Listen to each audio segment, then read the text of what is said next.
하나님 말씀 보겠습니다. 누가복음 2장 1절에서 14절까지 말씀. 누가복음 2장 1절에서 14절까지 말씀 우리 함께 같이 교독합니다. 제가 먼저 1절 말씀 시작합니다. 그때에 가이사 아구스토가 영을 내려 천하로 다 호적하라 하였으니 이 호적은 구레뇨가 수야 중독이 되었을 때 처음 한 것이라. 모든 사람이 호적하러 각각 고향으로 돌아가매 요셉도 다윗의 집 족속이므로 갈릴리 나사렛 동네에서 유대를 향하여 베들레헴이라 하는 갈대 동네로 그 약혼한 마리아와 함께 호적하러 올라가니 마리아가 이미 잉태하였더라. 거기 있을 그때 해산할 날이 차서 첫 아들을 낳아 강보로 싸서 구유에 뒤었으니 이는 여관에 있을 곳이 없음이러라. 그 지역의 목자들이 이 밤에 밖에서 자기 양떼를 지키더니 주의 사자가 곁에 서고 주의 영광이 그들을 두루비춤에 크게 무서워하느니라. 천사가 이르되 무서워하지 말라. 보라, 내가 온 백성에게 미칠 큰 기쁨의 좋은 소식을 너희에게 전하노라. 오늘 다윗의 동네에 너희를 위하여 구주가 나셨으니 곧 그리스도 주시니라. 너희가 가서 강보에 쌓여 구유에 누워있는 아기를 부르니 이것이 너희에게 표적이라 하더니 호련히 수많은 천군이 그 천사들과 함께 하나님을 찬송하여 이르되 지극히 높은 곳에서는 하나님께 영광이요 땅에서는 하나님이 기뻐하신 사람들 중에 평화로다 하니라. 아멘. 오늘은 우리가 성탄 주일이라 이렇게 이야기하기도 합니다. 그렇게 또 말하고 있으니까 저희도 그렇게 이야기를 하고요. 그런데 사실 더 중요한 것은 오늘이 또 2022년 마지막 주 예배이기도 합니다. 1년 동안 수고 많으셨습니다. 1년 52주 동안 함께 모여 예배하고 하나님의 말씀을 나누었던 저와 여러분에게 분명한 사실은 진리로 바로 세움받는 복된 시간이 되었으리라 믿습니다. 아멘이십니까? 저 역시 1년 동안 이 강단에서 하나님의 말씀 어떻게 하면 좀 더 진리를 전할 수 있을까, 세상의 소리가 아닌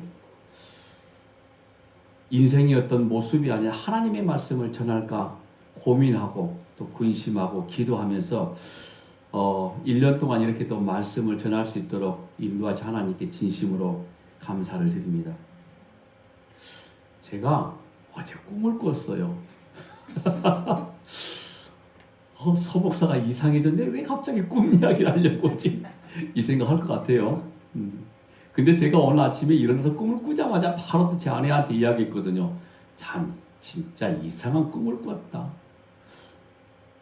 저희 동문회 모임이에요. 근데 뭐 이상한 좌우지간 벌판에 집이 세워지고 눈도 많이 있는데 거기에서 저희 동문회 모임을 하는데 제가 간 거예요.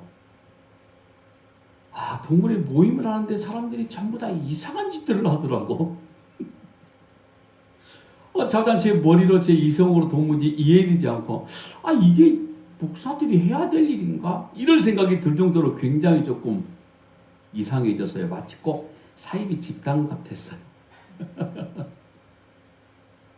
그래서 내가 거기에 호응을 하지 못하고 쭈삐쭈삐 서 있으니까 제가 참 좋아하는 선배 목사님이 연로하신 목사님인데 그 목사님 오셔서 야, 서 목사 너 왜 이러고 있어?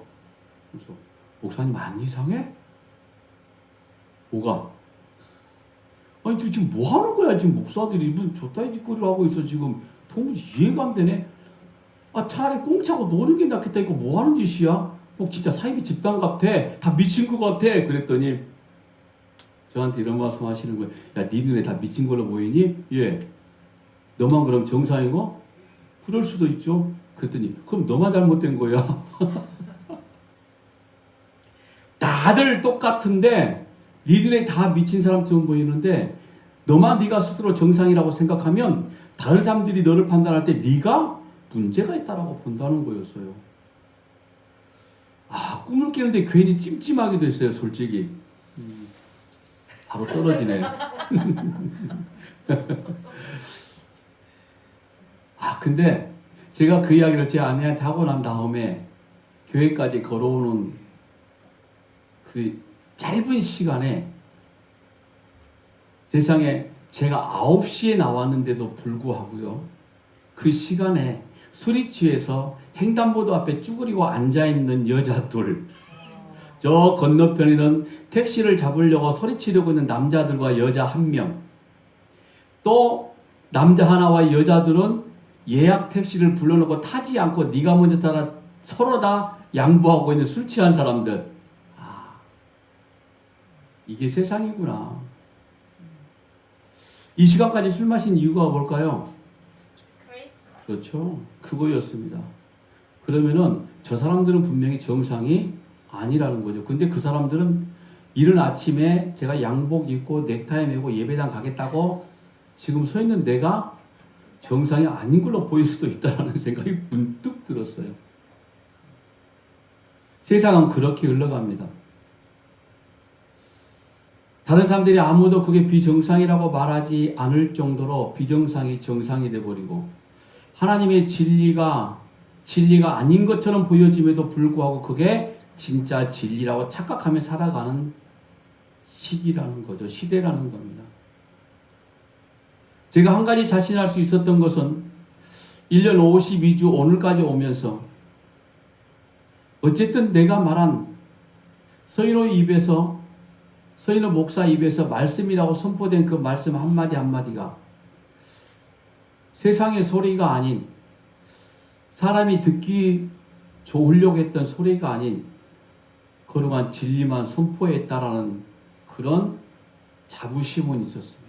혹시라도 그렇지 못하는 말씀들이 있었다라고 그러면은 그건 역시도 제가 하나님 앞에 회개해야 될 문제인 거죠.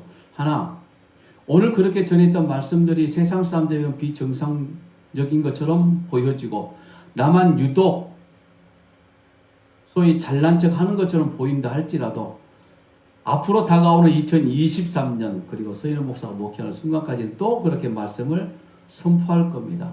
비록 깊이가 없고 조금 좋은 문장, 단어가 나오지 않고 조금 거친 용어가 튀어나온다 할지라도 욕은 하지 않을게요. 염려하지 마세요. 그렇게 말씀을 선포해야 되겠다. 그 짧은 시간에 그런 생각이 들었습니다. 오늘 꿈 이야기는 여기까지예요. 다음부터는 꿈 이야기 안 할 겁니다. 제가 지난주인가 한번 말씀을 드렸었죠. 제가 자주 가는 식당이 있습니다. 거기 팥죽을 참 좋아해요. 직원이 이런 말 했다고 그랬죠. 목사님 굉장히 바쁘시겠네요. 이제 크리스마스가 다가오니까 해서 제가 그랬습니다. 아니요, 전혀 안 바빠요. 우리 교회는. 왜 바빠야 돼요? 성탄절이 다가오면 왜 바빠야 되는데 물어보니까 아니 기독교 큰 행사잖아요. 교회에서 믿고 있는 예수님 생일이니까 굉장히 바빠야 되는 거 아니에요?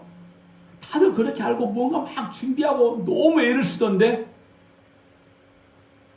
저에게는 아무런 행사를 하지 않고 있기 때문에 전혀 바쁘지 않습니다.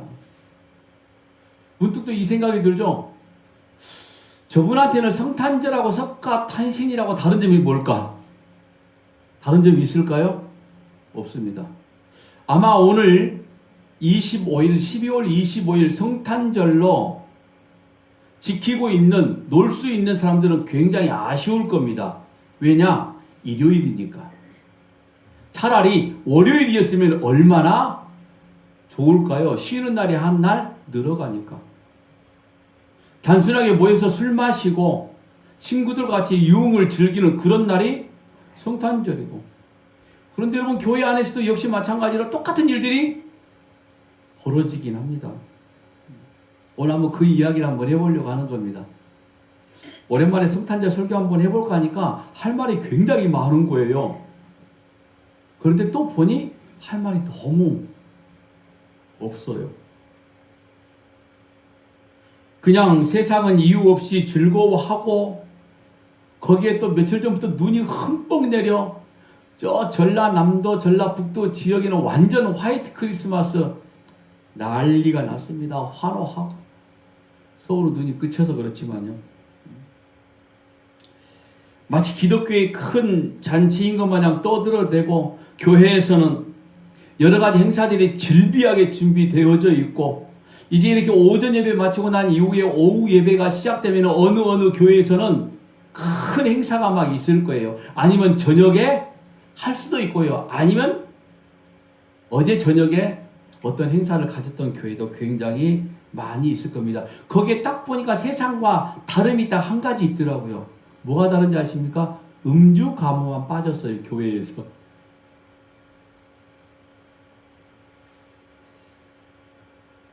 과연 성탄절이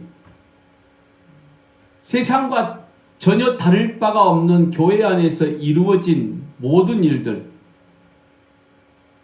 세상 사람들이 판단할 때 참 니들 유치하게 놀고 있구나, 뭐 성극을 하고 분장을 하고 나와서 뭐 개그 콘서트 흉내를 내고 뭐 솔직히 별짓 다 합니다. 세상 사람들이 볼 때는 뭐라고 이야기하고 있냐면 니들 참 유치하게 놀구나, 차라리 술 한 잔 마시고 노는 게 낫지 않니? 라고 이렇게 판단한다 이 말인 거예요. 여러분, 그런데 만약에 우리가 이 12월 25일을 성탄절 주님 오신 날을 우리가 기억하여 기념하여 우리가 감사하는 날로 한번 우리가 생각해 보자 라고 했다라고 하면 과연 이 시간이 이때가 어느 때인지 아십니까? 하나님의 역사가 이루어진 너무 놀라운 시간이라는 거예요. 흥청망청 어떤 놀이 문화를 통해서 예수님 오신 날을 축하하는 날이 아니라 오늘 성경에도 분명히 말씀하고 있거든요. 하나님의 때라고 분명히 이야기하거든요. 하나님의 시간이라는 겁니다. 우리들이 즐겨야 될 시간이 아니에요. 솔직히 우리들이 감격하고 감사하고 기뻐해야 되고 그런 시간도 아닙니다. 하나님의 시간이란 말이에요.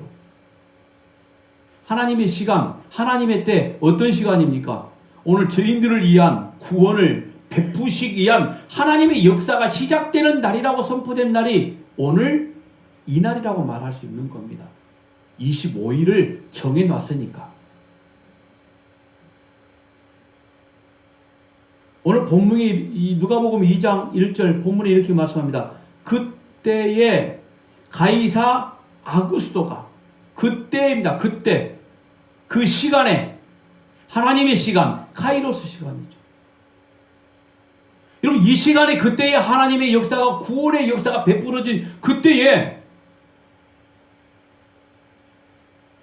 오늘 죄인들을 위해서 하나님이신 그분이 육신의 옷을 입고 이 땅에 오셔서 십자가의 고난에 시작된 그 시간에 우리들은 흥청망청하고 있다는 거죠.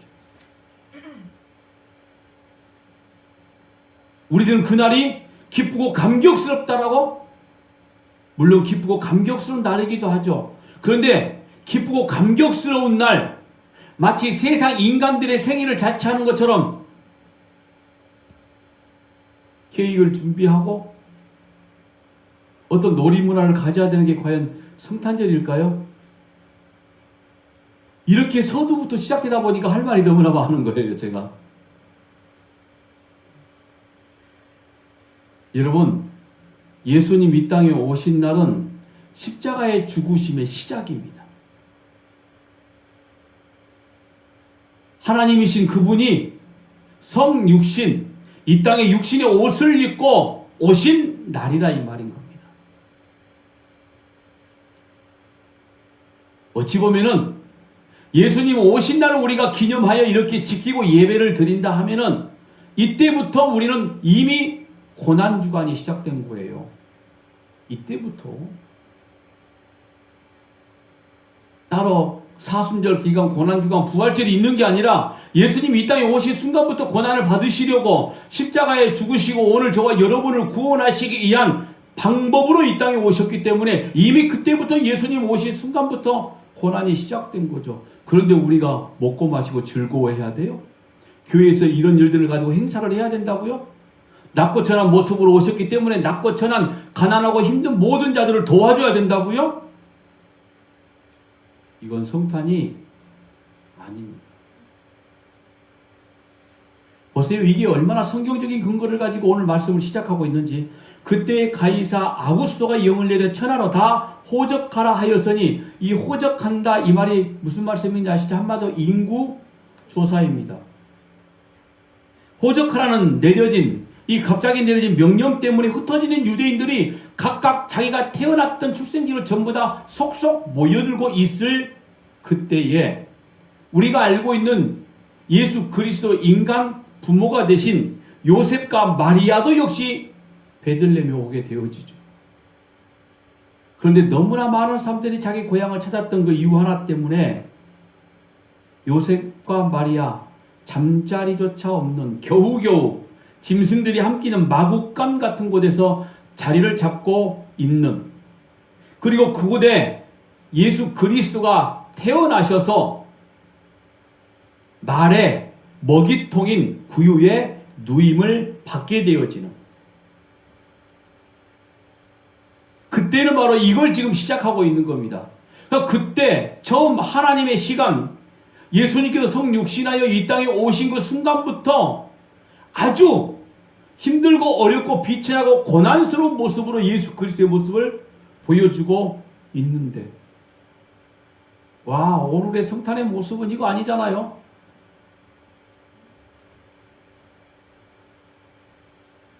7절 말씀 보니 첫 아들을 낳아 강보로 싸서 구유에 뉘었으니 이는 여관에 있을 곳이 없음이로라.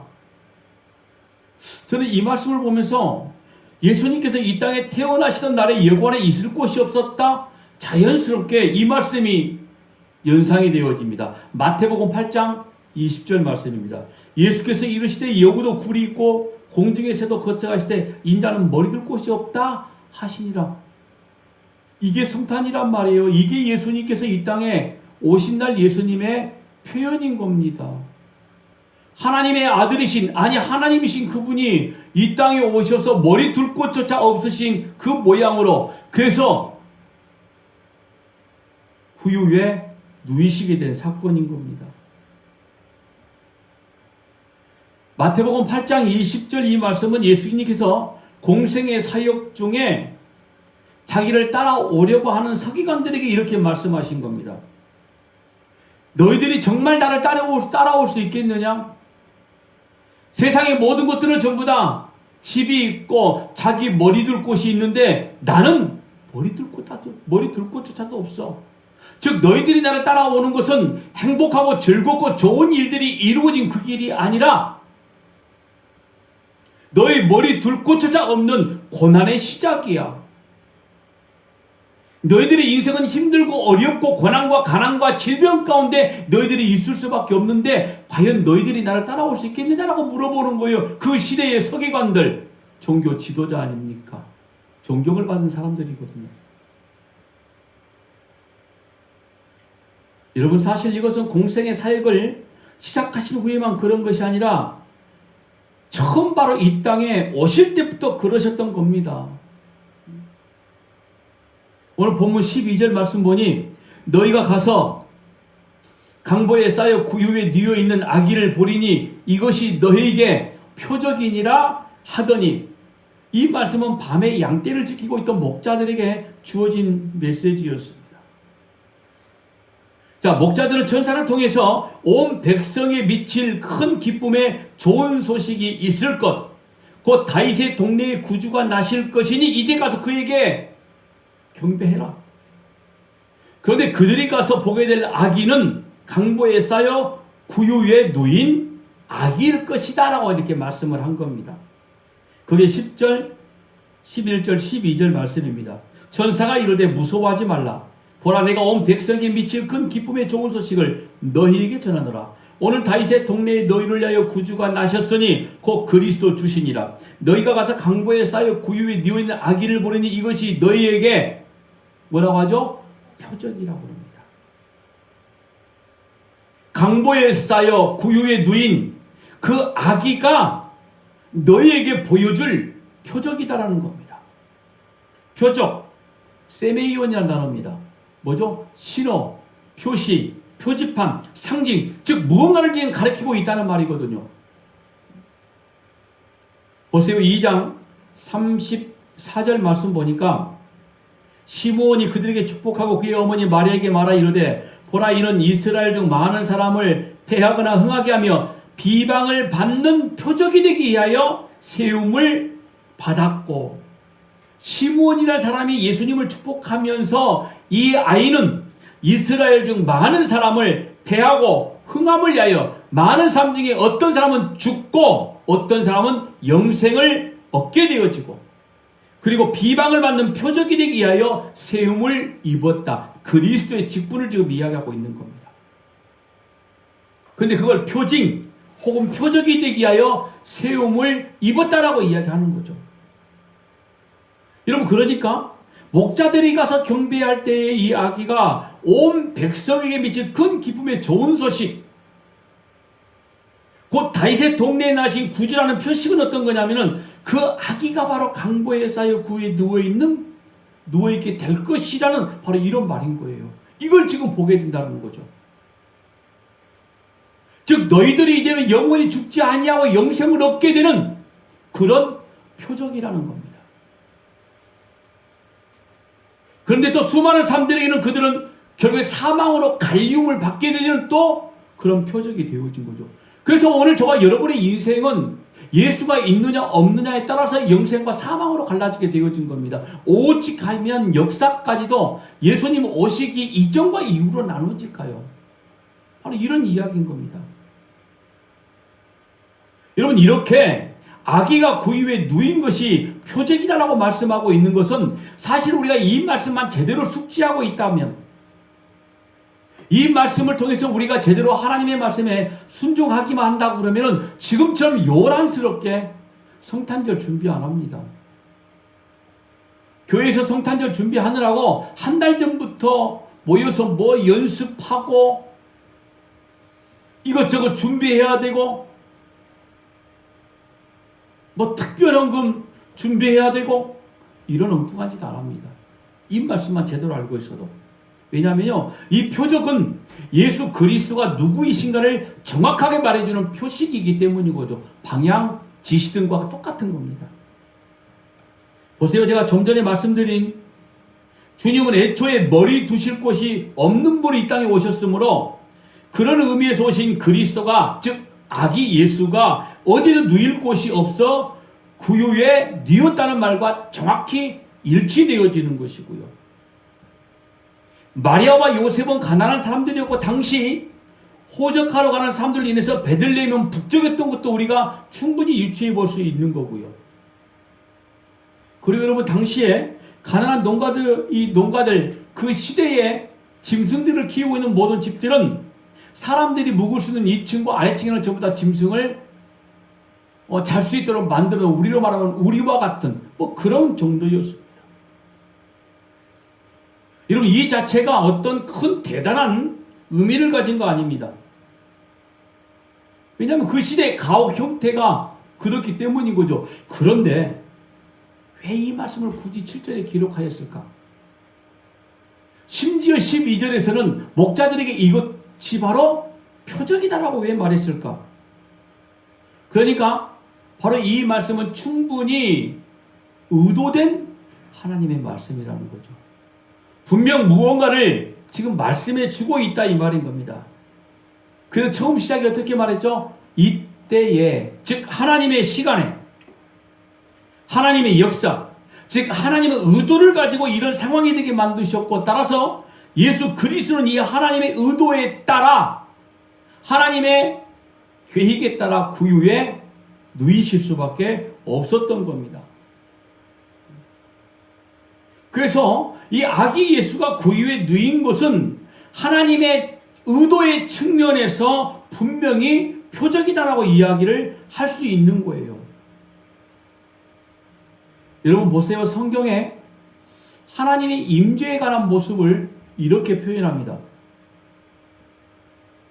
솔로몬이 성전을 지으고 난 다음에 여기가 바로 하나님의 집이다라고 이야기를 했거든요. 그리고 예수님은 이 땅의 공생의 삶을 시작하시면서 성전을 향하여 뭐라고 말씀하셨냐면은 곧 성전 자체가 나라는 말씀을 하셨거든요. 그래서 이 성전을 내가 부숴버린다 3일 만에 그걸 다시 세운다. 이 말씀은 십자가의 죽으심과 3일 만에 부활하심을 말했던 거 우리가 이미 알고 있는 내용이죠. 자, 그런데 이 성전이 어떻게 세워지고 어떻게 지금 표현하고 있는지 한번 볼게요. 역대하 6장 1절입니다. 그때에 솔로몬이 이르되 여호와께서 캄캄한 데 계시겠다 말씀하였사오나. 잘 보세요 여러분. 하나님이 지금 어디에 계신 거죠? 캄캄한 데. 이 캄캄한데 이 말은 사실 구름을 말하는 단어이기도 합니다. 캄캄한 구름. 근데 캄캄한 구름의 단어는 어떤 것을 말 하나님의 임재를 지금 이야기하고 있는 거거든요. 사실 역대하 6장 1절에 나오기 전에 구약에 한 5번 정도가 나오는데 전부 다 시내산에서 하나님이 임하실 때 나타났던 영광 구름을 그렇게 표현하고 있습니다. 출애굽기 20장 21절 말씀 보니까 백성은 멀리 서 있고 모세는 하나님이 계신 뭐라고 그러죠? 흑암으로. 보세요 여러분. 하나님이 계신 곳이 흑암이어야 되나요? 우리가 예수께서 이 땅에 오셨을 때 뭐라고 말씀했죠? 모든 세상을 비치는 생명의 빛으로 오셨다고 그랬잖아요. 근데 지금 하나님이 임재를 표현하는데 캄캄한 곳, 흑암이라고 표현하고죠. 자, 신명기서 4장 11절입니다. 너희가 가까이 나와서 산 아래 서니 그 산에 불이 붙어 불길이 충천하고 어둠과 구름과 흑암이 덮습니다. 사무엘하 22장 10절도 마찬가지입니다. 그가 또 하늘을 드리고 강림하시니 그의 발 아래는 어두캄캄하였다. 이게 전부 다 신의 산에 관한 내용을 말씀하고 있는 거거든요. 그러니까 여러분 이 역대하 6장 1절에 말하는 성전에 대해서 이야기할 때 캄캄한 데라는 이 말씀이 보여주는 것은 어떤 거냐면 하나님의 거처, 하나님의 처소, 신의 산에 임했던 하나님의 빽빽한 영광 구름, 그곳에 뭐가 있었죠? 하나님의 말씀이 있었던 겁니다. 그러니까 이 빽빽한 영광 구름이 가진 의미라는 것은 하나님께서 이스라엘 백성들에게 자신의 임재를 지금 보여주실 때에 자신이 계신 곳, 하나님이 계신 곳은 그 어떤 죄 있는 인간들은 절대로 근접할 수 없는 공간이라는 걸 정확히 말씀해주고 있는 곳, 그곳에 바로 하나님의 영광이 있는데 캄캄하고 어둡고, 즉 가장 어떻게 보면은 비천하고 낮은 구유와 일맥상통한 하나님의 임재를 지금 이야기해주고 있다라는 겁니다. 그런데 구유에 놓이신 그분의 모습도 역시 하나님의 임재가 되어지는 거죠. 자, 그런데 또 주가 거하실 거처를 지으셨다고 말했거든요. 역대하 6장 2절입니다. 내가 주를 위하여 거하실 성전을 건축하였사오니 주께서 영원히 계실 처소로소이다. 자, 1절에는 여호와는 캄캄한 데 계신다. 이 말씀을 우리가 신명기서 말씀을 통해서 보니까 분명히 하나님의 임재를 이야기하고 있고, 그런데 역대하 6장 2절 말씀 보니까 그러나 주가 거하실 집을 건축하였다. 영원히 거하실 처소이다. 자, 보세요.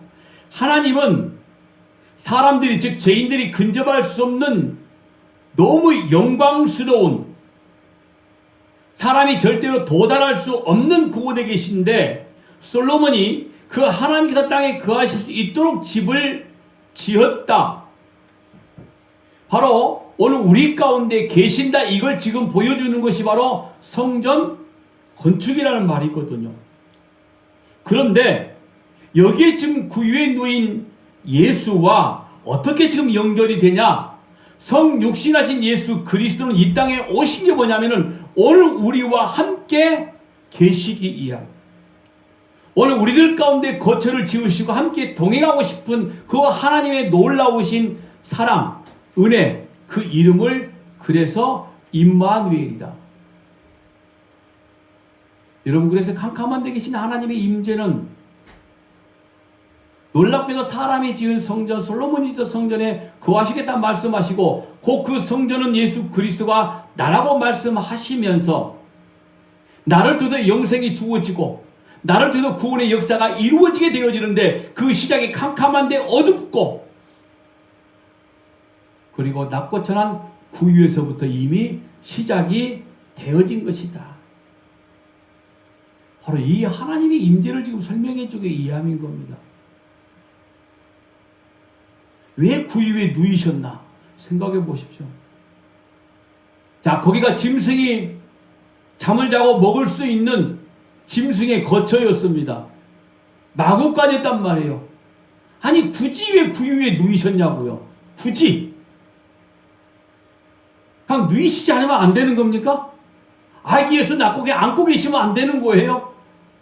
우리 표현으로 거기에 그냥 무슨 집이나 풀이 많이 있다고 하자고요. 한번 그냥 강보에 쌓여서 그 푹신한 집 위에 올려놓으시면 안 되는 건가요? 여러분, 구유는 돌로 만든 거였습니다. 제가 오래전에 이스라엘 갔을 때에 나사렛 빌리지라는 마치 우리나라에 있는 용인 민속촌과 같은, 한국 민속촌과 같은 그런 공간인데, 거기에 가서 보니 구유가 우리가 생각하는 나무를 파놓은 게 아니라 돌이었어요. 잘 다듬어 놓은 돌도 아니고요. 울퉁불퉁, 어차피 짐승들이 먹는 먹이를 담아놓은 공간이었기 때문에 아주 매끄럽지도 않습니다. 우리가 생각하는 것과 완전히 달라요. 왜 하필 거기에 누이셨나? 예수님이 이 땅에 오신 하나님의 임재의 모습은 그렇게 고난의 모습으로 오셨다는 것을 보여주기 위함이었다는 거죠. 그러면서 오늘 제가 신명기서 이 말씀과 그리고 이 역대하 6장 1절과 2절에 나와 있는 성전의 모습을 가리키면서 하나님이 성육신하에서 이 땅에 오신 것은 이렇게 고난으로부터 시작된 모습으로 오셨다라는 겁니다. 그런데 우리가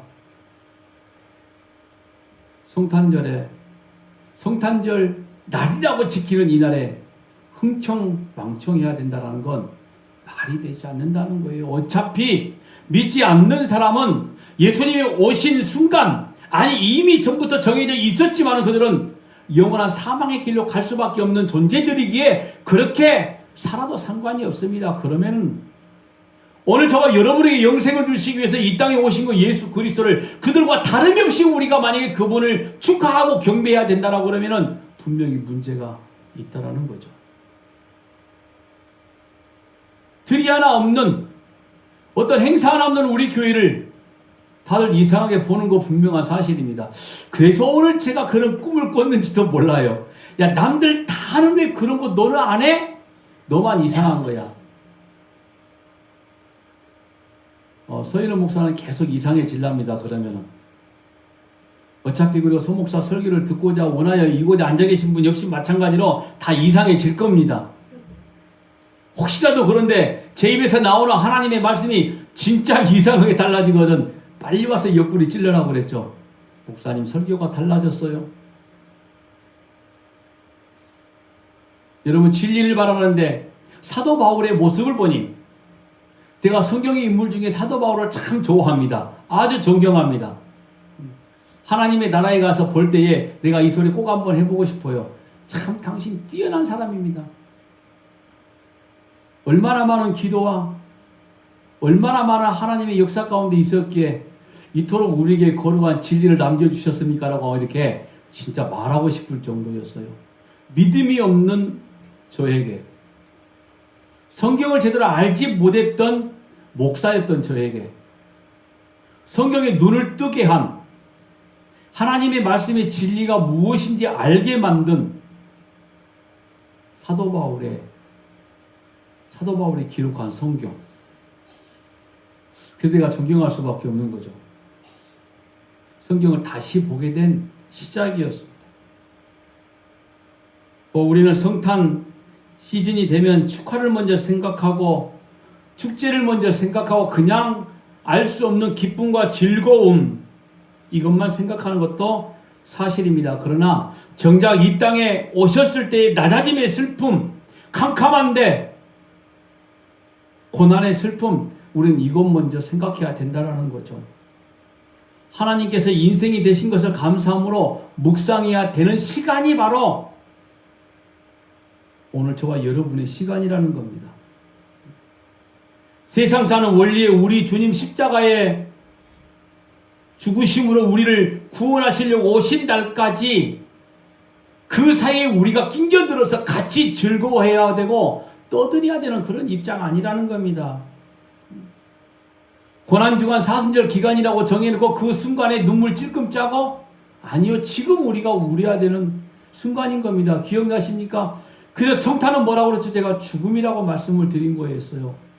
몇 년 전 성탄절 설교 때. 성탄은 죽음인 겁니다. 왜요? 결국 십자가로 육신의 생을 마무리하신 그 주님. 정말 우리는 이 성탄절이라고 지키는 이날에 죄송하고 정말 면목 없는 마음으로 기쁨으로 하나님 앞에 나와야 되는 것이죠. 아무것도 할 수 없는 존재임을 고백하면서 나오는 이 날이 성탄의 기쁨을 가지고 나오는 날이라는 겁니다.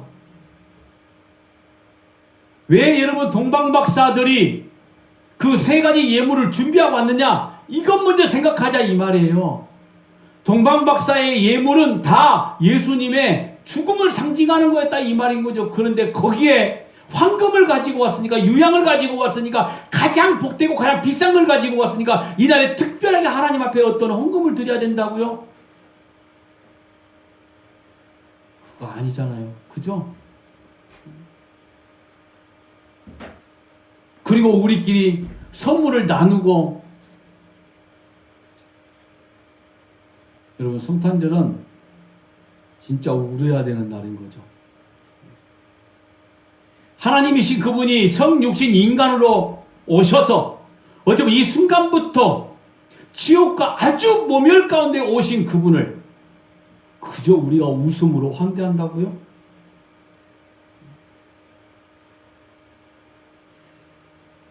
오늘 본문 14절 말씀 보니까 이렇게 말씀합니다. 지극히 높은 곳에서는 하나님께 영광이요 땅에서는 하나님이 기뻐하신 사람들 중에 평화로다 하니라. 전사들의 찬송에서 지극히 높은 곳에서의 하나님께의 영광은 하나님이 원래 계시던 곳에 가장 기본이고 원래 영광입니다. 바뀔 수 없고 변하지 않은 원래 영광. 즉 하나님은 원래 영광 가운데 계시고 처음부터 마지막까지 영광스러운 그분이십니다. 당연히 하나님께서 계신 곳 지극히 높은 곳에는 언제나 하나님의 영광이 가득 있을 수밖에 없는 그런 공간인 겁니다.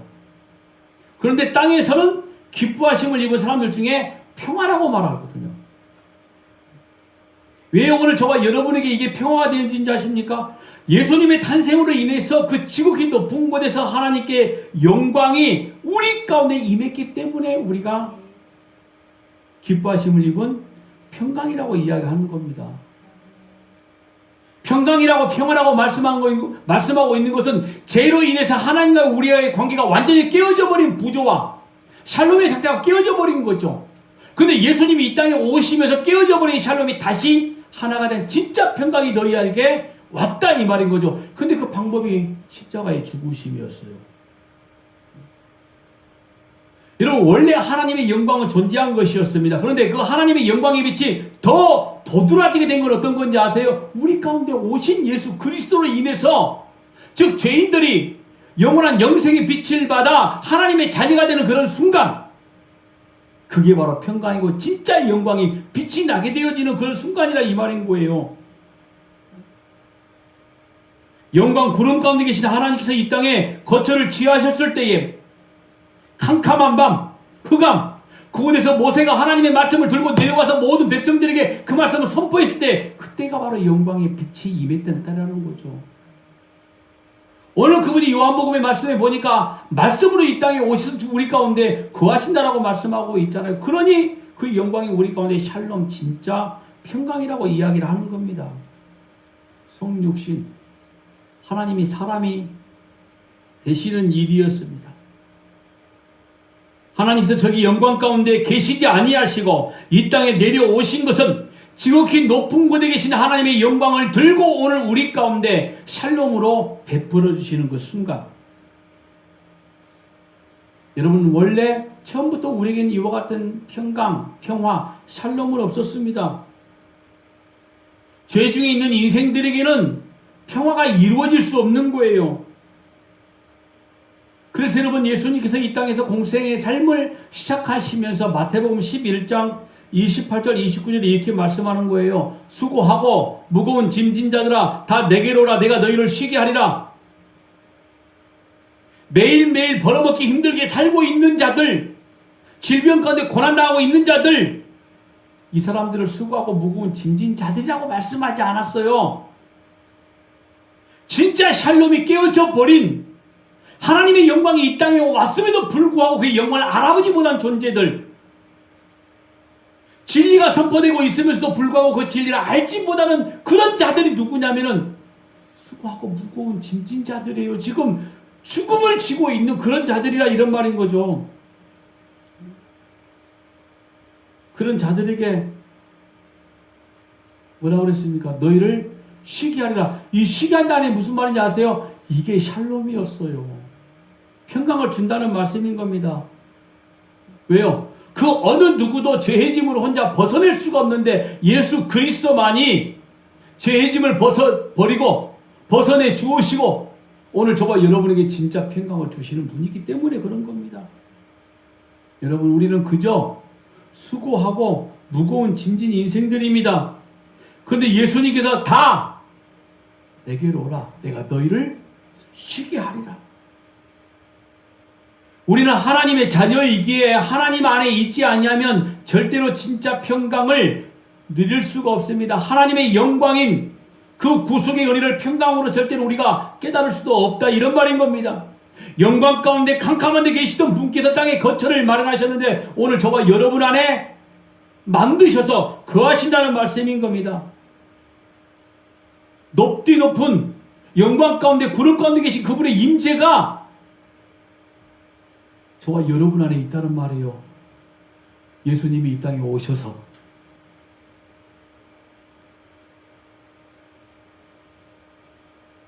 그런데 방법이 뭐라고 그랬죠?